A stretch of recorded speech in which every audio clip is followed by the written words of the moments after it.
নমস্কার, আর্টের ঝুলিতে তোমাদের অনেক অনেক স্বাগত। তোমরা যদি আমার ইউটিউব চ্যানেলে নতুন হয়ে থাকো তাহলে অবশ্যই আমার এই চ্যানেলটিকে সাবস্ক্রাইব, লাইক, কমেন্ট করতে একদম ভুলো না। আমার পাশে থেকো, আমাকে সাপোর্ট করো।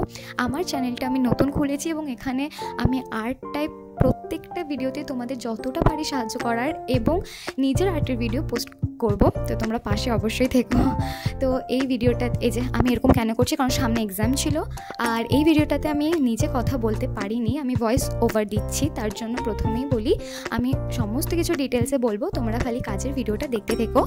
আর এখানে আমার ভীষণ গরম করছিল তাই আমি ঢং করছিলাম। এবার বলি, এখানে আমি 12 নম্বর তুলি ইউজ করেছি, ফেব্রিকের acrylic colour red and white use করেছি, হলুদও ইউজ করেছি খুব অল্প। তো 12 নম্বর চ্যাপ্টার তুলি এবং থালাগুলোকে প্রথমে ভালো করে ভিজিয়ে নিয়ে তারপর আমি রেড কালারটা কিভাবে করছি তোমরা দেখতে পাচ্ছ।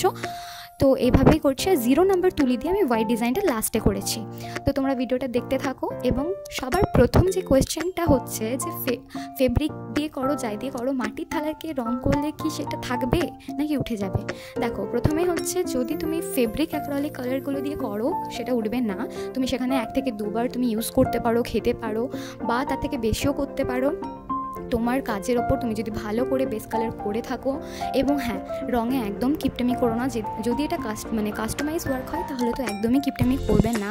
খুব ভালো করে রং দিয়ে, বেস কালারটা যাতে খুব ভালোভাবে তুমি দিতে পারো, ভালো করে তুলি চালিয়ে, ঠিক আছে, যাতে রঙটা ভালো করে বসে। আর ভিজিয়ে নিয়ে একটু শুকিয়ে নিয়ে রং করলে সেটা কোনো প্রবলেমই হবে না, তো রং ওঠে না। আর যদি তোমরা বার্নিশ করো তাহলে তো খুবই ভালো, আর যদি বার্নিশ না করো তাহলেও কোনো প্রবলেম খুব একটা হয় না। বার্নিশটা এর জন্যই করা হয় যাতে কাজটা দীর্ঘস্থায়ী চকচক করে এবং অনেক সুন্দর থাকে। তো তারপর যখন বেস কালার হয়ে যাবে, আমি যেমন দেখালাম রোদে দেবে। রোদে কয় মিনিট, রোদের ওপর নির্ভর করছে। যদি খুব রোদ থাকে তাহলে খুব বেশি রোদে দেওয়ার দরকার নেই, শুকিয়ে যাওয়ার মতো তুমি সেটা নিজেই বুঝতে পারবে। কিছু মিনিট বা 1 ঘন্টা এরকম রোদে দেবে। আর তারপর আমি 0 নম্বর তুলি দিয়ে ডিজাইন করেছি। ডিজাইনটা আমি ডিটেলসে কিছুই দেখাইনি, ডিজাইন তো তোমরা অনেক অনেক কিছুতেই পেয়ে যাবে এখন, ঠিক আছে, ফোনে টোনে বা আমার এই ডিজাইনটা দেখেও। যাই হোক, ডিজাইন তোমরা খুব ভালো করে করতে পারবে। তুলি ধরাটাই মেন। তুলে আমি কিভাবে করেছি সেটা তোমাদের দেখালাম। আর তারপর হচ্ছে কঠিন না সহজ, তো ব্যাপারটা হচ্ছে সহজ কঠিনের ব্যাপারটা না, পুরোটাই তোমার ওপর। তুমি মন দিয়ে কাজটা করলে কোনো রকম প্রবলেম হবে না। এবার বলি, তোমরা যদি কোনো রকম কাজ আমাকে অর্ডার দিতে চাও, কুলো বলো, বিয়ের জিনিস, এরকম টাইপের যা কিছু আছে, তোমরা অবশ্যই আমাকে আমার ডেসক্রিপশন চেক করলেই তোমরা যোগাযোগ কীভাবে করবে সেটা দেখতে পাবে। আর কোনো রকম বাজে না বকে আমি শুধু পদ্ধতি এবং কোয়েশ্চেন আনসার দিয়ে দিয়েছি। যদি তোমাদের ভিডিওটা ভালো লেগে থাকে তাহলে অবশ্যই লাইক করো।